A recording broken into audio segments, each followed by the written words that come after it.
দুনিয়ার জীবনকে প্রাধান্য দেয়া যাবে না। ওয়ামা হাদিহিল হায়াতুদ দুনিয়া ইল্লা মাতাউল গুরুর, সম্পূর্ণ মরীচিকা। মরীচিকা দেখেছেন? দুনিয়ার জীবন যে কি জিনিস, যারা আল্লাহর পথে পরীক্ষার সম্মুখীন হয়েছে ওরা জানে। মানে কিচ্ছু না, মানে মুহূর্তে আল্লাহ পাক ইহকাল পরকালের ফয়সালা করে ফেলবে। আমরাও বুঝবো, এটা আমরা বুঝবো না এমন নয়। ইয়াং ছেলে রাস্তায় যাচ্ছে, বাইক নিয়ে খুব দাবরানি দিচ্ছে, আছে না? হঠাৎ অ্যাক্সিডেন্ট, ডেড, স্পট ডেড। এটা দুনিয়ার জীবনটা।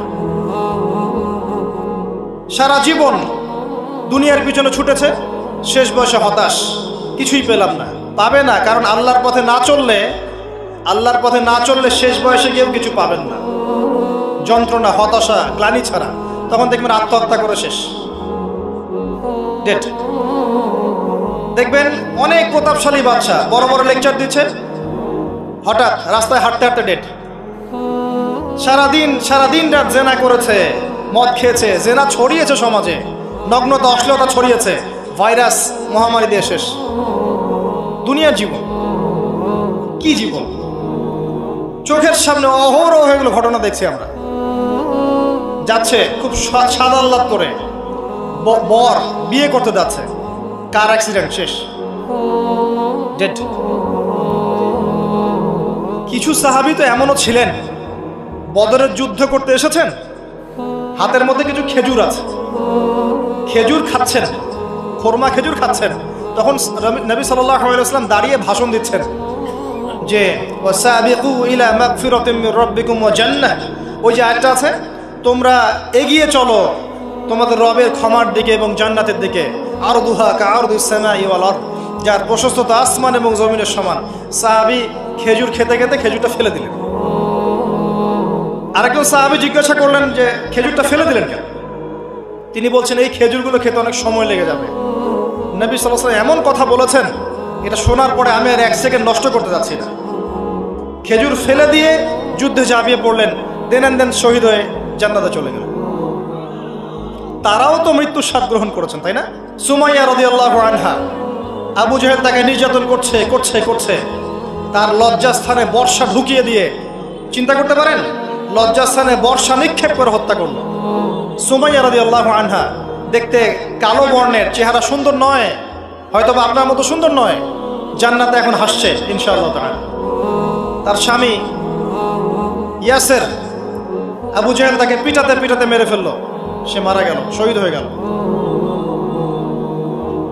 অনেক ওলামায়ে কেরামকে, ইমাম, মুস্তাহিদ, মুহাদ্দিস দেখবেন সারাটা জীবন এত মেহনত করেছেন দ্বীনের জন্য, বিয়ে শাদী করার সময় পান নাই।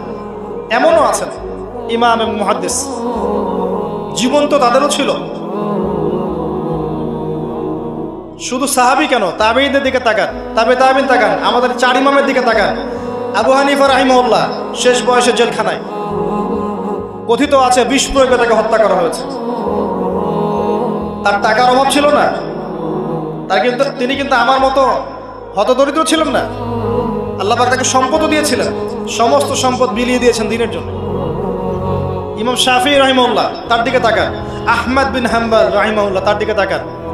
তাকে পিটানো হচ্ছে আর বাগদাদের রাস্তায় ঘোরানো হচ্ছে, কারণ সমাজের মানুষ ফতোয়া দিয়েছে একটা, তিনি ফতোয়া দিচ্ছেন আরেকটা। ওই যে হিল্লা প্রথা আর ঠিকা বিবাহ নিয়ে আর কি। তিনি বলছেন ইলামু ইয়া আহলা বাগদাদ, হে বাগদাদের মানুষরা জেনে রাখো যে আমি কশ্চিনকালেও এই প্রথাকে জায়েজ করলাম না। তোমরা চিনে রাখো যে আমার নাম আহমদ। জীবন তাদেরও ছিল। ইমাম মালিক রাহিমাহুল্লাহ, তাকে এত মার দেওয়া হয়েছিল, হাত বাঁধতে পারতেন না নামাজের মতো, নামাজে হাত বাঁধতে পারতেন না। সাহাবীদের থেকে নেন, তাবেঈ থেকে নেন, তাবেঈ থেকে নেন, মুস্তাহিদ ইমাম থেকে নেন, দুনিয়ার জীবন তারাও কিন্তু ভোগ করেছেন, আর আমরাও ভোগ করছি। আমাদের ভোগের সিস্টেমটা দেখেন, তাদের ভোগের সিস্টেমটা দেখেন। আমরা বাঁচছি দুনিয়ার জন্য, তারা বেঁচেছে পরকালের জন্য। আমরা দুনিয়ায় বাঁচছি দুনিয়ার জন্য, দুনিয়ার একটা চাকরি, একটা ব্যবসা, একটা পরিবার, একটা স্ট্যাটাস, বাড়ি গাড়ি, টাকা কড়ি, সম্পত্তি, এগুলোর জন্যে। কিন্তু তারা বেঁচেছেন আল্লাহর জন্য, পরকালের জন্যে। যে ব্যক্তি দুনিয়ার জন্য দুনিয়া করে, আল্লাহ পাক তাকে ইহকাল পরকাল দুটোই নষ্ট করে দিবেন। যে ব্যক্তি পরকালের জন্য দুনিয়া করবে, আল্লাহ পাক তার দুনিয়া গুছিয়ে দিবেন, আখিরাতও গুছিয়ে দিবেন ইনশাআল্লাহ। প্রথম কথা হচ্ছে এই যে দুনিয়ার জীবনকে প্রাধান্য দেওয়া যাবে না। দুনিয়ার জীবনের প্রতিটা কাজ আপনি একটা উদ্দেশ্যই করবেন, সেটা হচ্ছে আল্লাহ সন্তুষ্ট। বিয়ে শাদী করেছি কেন? আল্লাহর জন্যে। পরিবার গঠন করেছি কেন? আল্লাহর জন্যে। সন্তান নিয়েছি কেন? আল্লাহর জন্যে।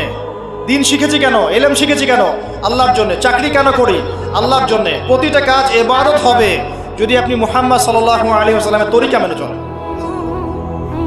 ওমা খালাকতুল জিন্না ওয়াল ইনসা ইল্লা লিয়াবুদুন, শুধুমাত্র ইবাদত করার জন্যই আল্লাহ পাক জিন এবং মানুষ জাতিকে সৃষ্টি করেছেন।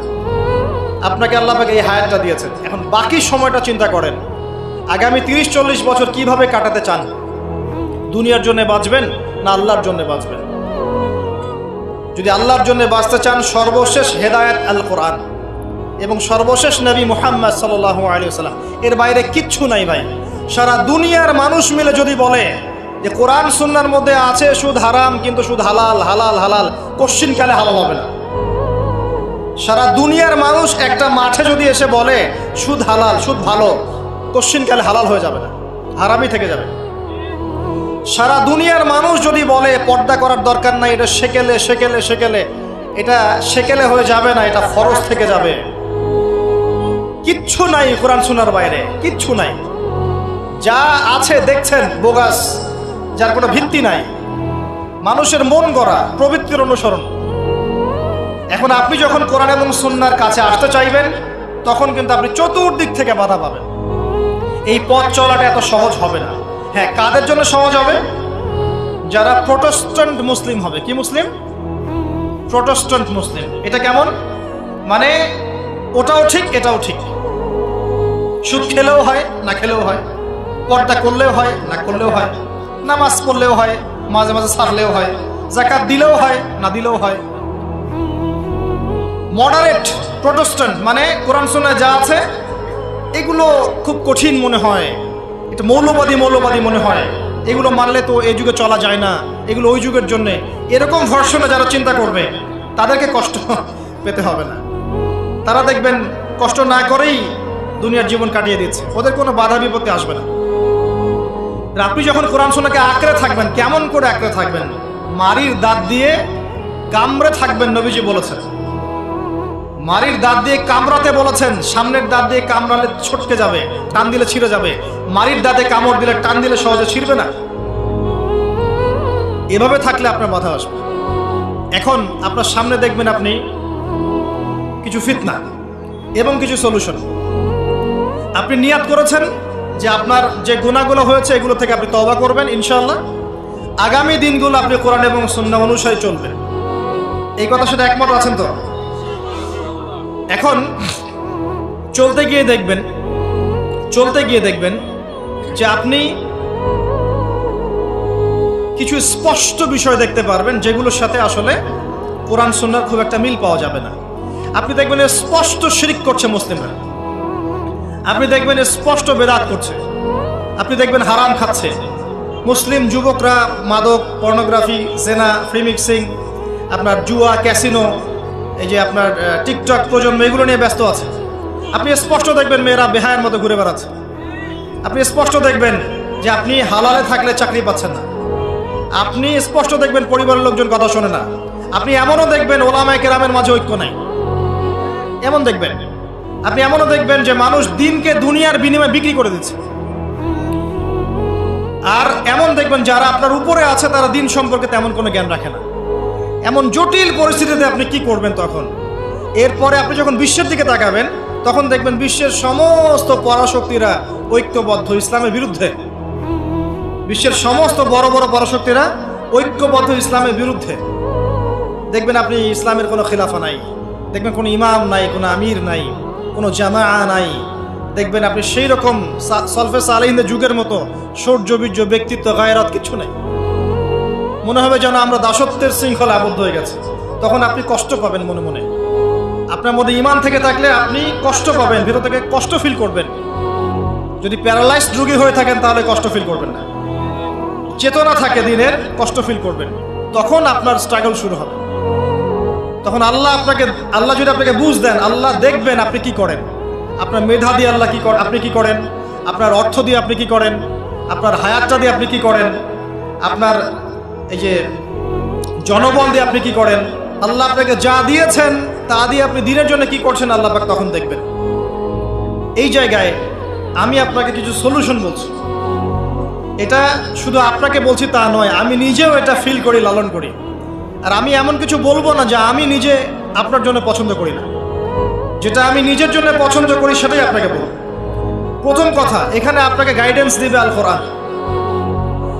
এরকম সিচুয়েশনে আপনাকে পথ দেখাবে অনলি আল কোরআন।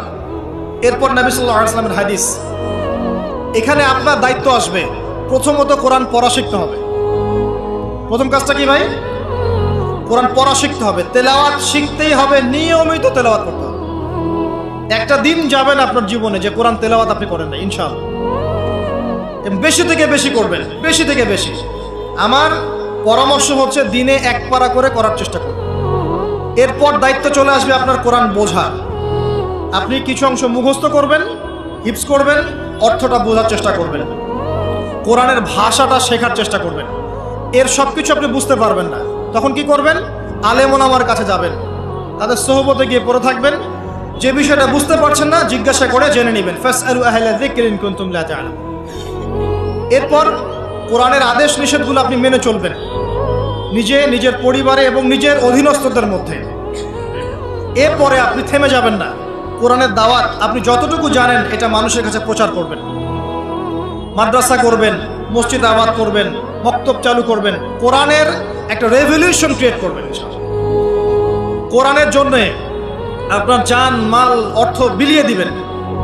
ওই একটা ছোট্ট কাজ দেখবেন পরকালে জান্নাতে যাওয়ার ওসিলা হয়ে গেছে ইনশাআল্লাহ। তারপরে আপনি সুন্নতকে পাবেন। ওই সুন্নতের উপরে আপনার 24 ঘন্টাকে সাজাবেন। দিন রাত প্রতিটা আমল আপনি সুন্নাহ অনুযায়ী করার চেষ্টা করবেন। এরপরে গিয়ে আপনার দায়িত্ব আরো বাড়বে। এরপর দায়িত্ব চলে আসবে উম্মাহ কেন্দ্রিক। আপনার তাসকিয়া অর্জন করতে হবে, আত্মশুদ্ধি অর্জন করতে হলে সবসময় পরকালের ফিকির করতে হয়, মৌতের স্মরণ করতে হয়, বেশি বেশি কোরআন তেলাওয়াত করতে হয়, এতিমের মাথায় হাত বোলাতে হয়, আপনার সাদাকা বেশি বেশি করতে হয়, মাঝে মাঝে রোজা রাখতে হয়। এগুলো করতে থাকলে আল্লাহর জিকির বেশি বেশি করতে হয়, আল্লাহর ধ্যান করতে হয়, আল্লাহকে ডাকতে হয়, দোয়া করতে হয়, আত্মশুদ্ধি অর্জন হবে।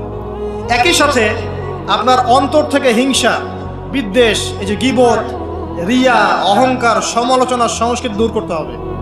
মনের মধ্যে অহংকার, হিংসা, বিদ্বেষ থাকলে আল্লাহর নূর পাওয়া যাবে না, তখন তাসকিয়া অর্জন হবে না। আল্লাহর নূর না আসলে আপনি খিজির হতে পারবেন না, যে অনেক দূর পর্যন্ত দেখতে পারে।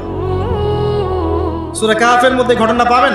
আর এই শেষ জামানায় টিকতে হলে আপনাকে খিজির হতে হবে, দূর পর্যন্ত দেখতে হবে।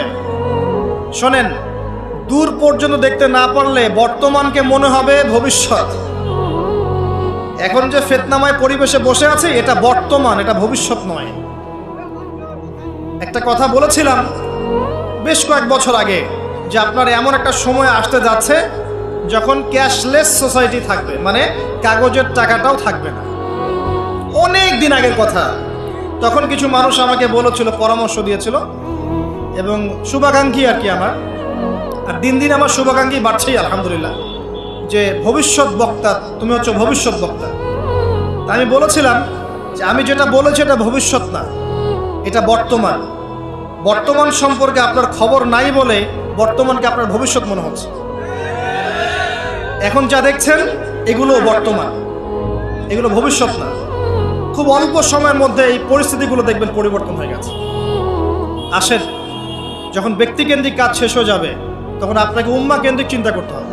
তাসকিয়া অর্জন করে উলামায়ে কেরামের মাঝে ঐক্যের চেষ্টা করতে হবে। ঐক্যটা হবে মন থেকে সবাইকে ভাই মনে করলে পরে ঐক্য হবে। যদি মন থেকে সবাইকে নিজের ভাই মনে করতে না পারি, মুসলিম ভাই মনে করতে না পারি, ঐক্য হবে না।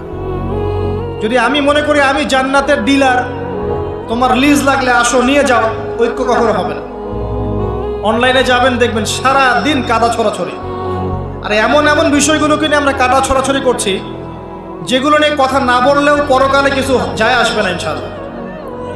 এমন এমন ইস্যু নিয়ে আমরা কাদা ছড়াছড়ি করি যেগুলো নিয়ে কথা না বললেও আমার জান্নাত জাহান্নামের ফয়সালা হবে না ইনশাআল্লাহ। এগুলো ওই বিষয় নয়, মৌলিক বিষয় নয়। আর আমরা যখন এগুলো নিয়ে ব্যস্ত থাকি, ইসলামের শত্রুরা দেখবেন ইসলামকে দমন করার আরো 10 ধাপ এগিয়ে যায়।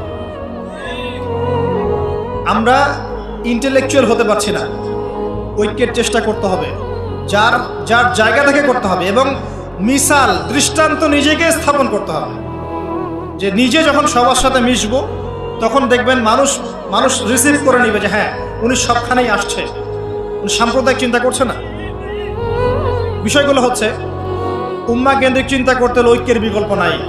আর এই রেসপন্সিবিলিটি আমার মতো দায়ীদের নয়, মূলত এই রেসপন্সিবিলিটিটা হচ্ছে মূলত ওলামায়ে কেরামের। তারা যখন একত্রিত হবেন, ঐক্যবদ্ধ হবেন, তাদের মধ্য থেকে দেখবেন একজন আমির বের হয়ে গেছে, এবং তিনি যখন নেতৃত্ব দিবেন তখন জনগণ তার পিছনে তাকে ফলো করবে। ধর্মতাত্ত্বিক নেতৃত্বের কথা বলছি আমি। ধর্মতাত্ত্বিক নেতৃত্ব কি পলিটিশিয়ান দিতে পারবে? কারণ পলিটিশিয়ানদের কাছে কি ধর্মের সব জ্ঞান থাকে? স্বাভাবিক থাকবে না, কারণ তারা পড়াশোনা করেননি এইভাবে, তাদের কাছে পলিটিক্সের জ্ঞান আছে। আপনি যখন ধর্মতাত্ত্বিক ঐক্যের কথা বলছি তখন ধার্মিকদেরকেই তো দায়িত্ব নিতে হবে, এবং ধার্মিকদের মধ্যে যারা স্কলার, বিজ্ঞ বরেণ্য ওলামায়ে কেরাম, তাদের মধ্যে ঐক্য প্রথম দরকার। অনুসারীদের মধ্যে ঐক্য দিয়ে লাভ নাই। প্রথমে ঐক্য লাগবে আগে বড় বড় লেভেলে, তারপরে দেখবেন জনগণ ঠিকই আলেমকে মেনে নিয়েছে, তখন আপনি দেখবেন একটা ভালো শক্তি আপনি অর্জন করতে পারছেন। আদারওয়াইজ যখন আপনি বিক্ষিপ্ত বিচ্ছিন্ন, কেউই আমাদেরকে মূল্যায়ন করেন, যতই স্লোগান দেন, শোডাউন করেন, আইওয়াশ করেন, আদতে কিন্তু কেউ মূল্যায়ন করছে না আমাদের। আর আল্লাহ রাব্বুল আলামিন কোরআনে বলেছেন, এখন এই আয়াত কোথায় আছে আল্লাহ ভালো জানেন, এই আয়াতের বাস্তবতা কোথায় সেটা আল্লাহ ভালো জানেন। ওয়া'তাসিমু বিহাবলিল্লাহি জামিআ ওয়ালা তাফাররাকু, এই আয়াতটা কোরআনের মধ্যে আছে, এটা কোরআনের মধ্যে আছে, আল্লাহ পাকের কিতাবের মধ্যে এই আয়াতটা আছে, ওয়া'তাসিমু বিহাবলিল্লাহি জামিআ, তোমরা আল্লাহর রজ্জুকে শক্ত করে ধরো ঐক্যবদ্ধভাবে। আচ্ছা, এটার উপরে আমল না করে আমরা যদি এড়িয়ে যাই, এটা কোরআনের অবমাননা হয় না? এটা কোরআনের অবমাননা হয় না? যখন কোরআনে স্পষ্ট বলা হচ্ছে তোমরা সুদ খেও না, তারপরেও খাচ্ছি, অবমাননা হয় না? আল্লাহ বলছেন জেনার ধার কাছেও যেও না, তারপরেও করছি, তখন অবমাননা হয় না? আমরা মানে আবেগ প্রদর্শন করার চাইতে বিবেকবান হয়ে কাজগুলো করলে বেশি ভালো হতো। কোরআনের সম্মান সর্বোচ্চ শিখরে তখনই পৌঁছাবে যখন এর আদেশ নিষেধের উপর আমল করা হবে, এবং আমরা আমল করে দেখাতে পারবো, এবং ইনশাআল্লাহ আমরা পারবো। যদি কেউ পারে পৃথিবীতে, শুধু মুসলিমরাই পারবে ইনশাআল্লাহ। এবং মুসলিমদের মধ্যে যারা পারবে না, আল্লাহ পাক ওদেরকে সরিয়ে দিবেন, নতুন প্রজন্ম আল্লাহ পাক নিয়ে আসবেন